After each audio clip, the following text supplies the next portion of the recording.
So are there National Labor Relations Board rulings or laws or rules essentially that can provide more leverage? I mean, because that is one of the sort of, it seems to me has been, one of the most difficult parts is like, you can say that there's unfair labor practices, and we're going to fine you X number of dollars, but that's just the cost of doing business. That's just is there a mechanism in which the National Labor Relations Board can provide some more leverage for workers?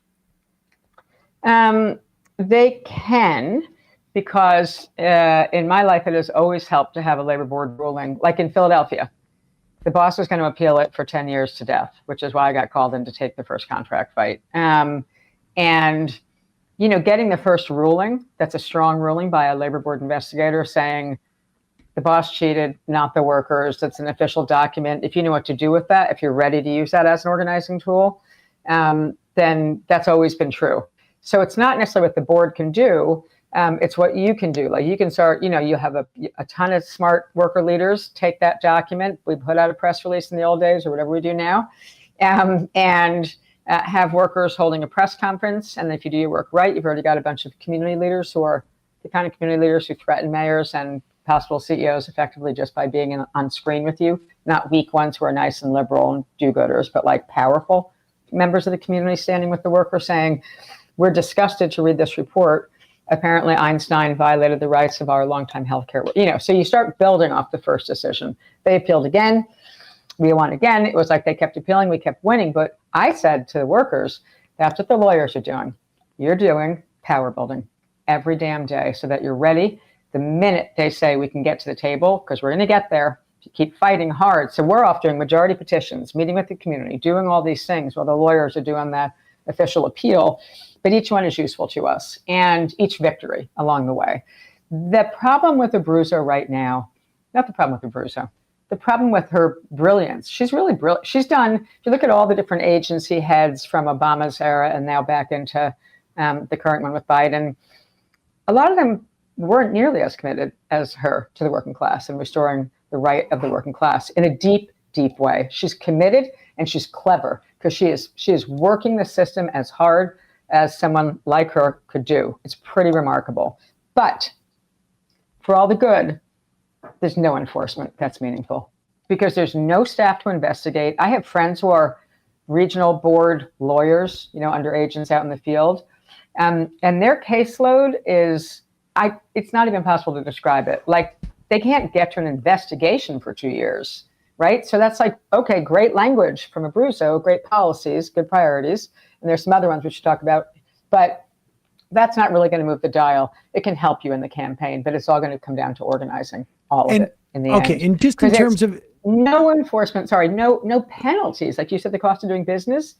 Obviously, Amazon, Starbucks, fill in the blank, they don't give a crap about. It's like 25 cents, like you and I, the three of us. Yeah, exactly. It's change I would find in the couch. But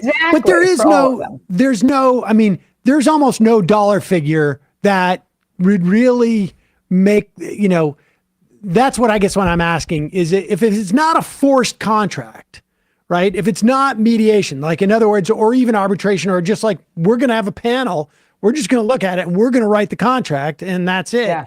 If that's not the answer, then what I'm hearing you say is that having more enforcement would at least get you the document, and the value of that document, if I understand you correctly, is to build commitment and solidarity amongst the workers, to give them the sense that their fight is righteous and they have a better chance of winning it. Because at the end of the day, it is withholding labor that is ultimately, and the threat and the how much management believes that labor is going to be withheld is where the calculation comes from. Because at one point they're going to say, like, we can go through this, but if they're going to stay on those lines for 16 months, we're just going to lose a lot of money and we're eventually going to have them back. So they'll just make that assessment. So you just need to be able to project that, and a ruling from the National Labor Relations Board, even if it's not causing the management pain.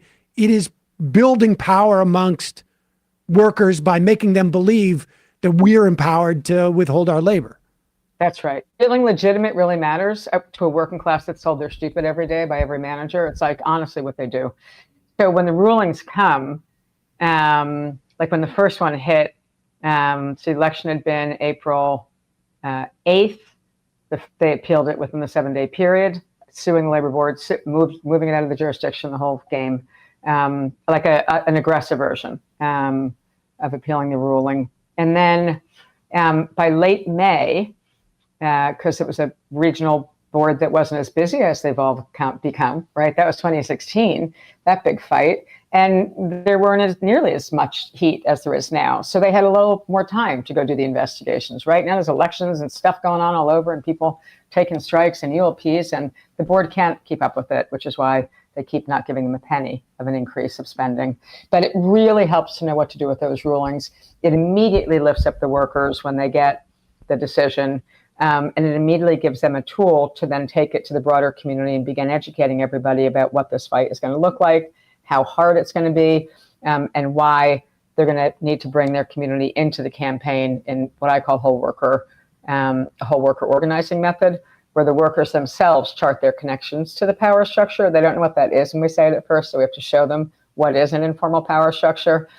And yes, we might love the completely lefty rabbi or first congregationalist person with the stuff on, vestments on at the rally, but unless those two people scare the mayor of the city and scare the CEOs, it's nice, but actually you're not sending a message of power. And for the workers, the reason why we got a boost right after that ruling to get our first supermajority hand-signed petition saying, we demand you drop the legal charges and get to negotiations, had a little citation in the petition language from the ruling.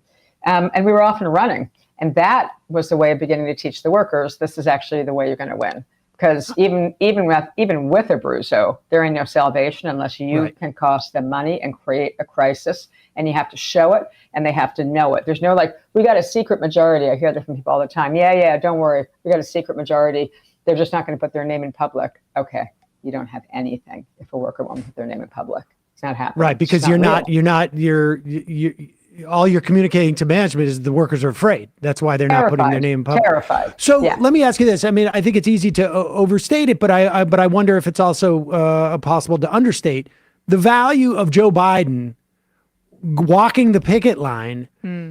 Is I mean, if I understand you correctly, the value there is a signal to the workers that they're on a more righteous side, that to the extent that that it's obvious, obvious of sort of prima facie, the president's on our side. What we're doing must be right. And then they're emboldened and management sees like, oh, this is going the wrong direction.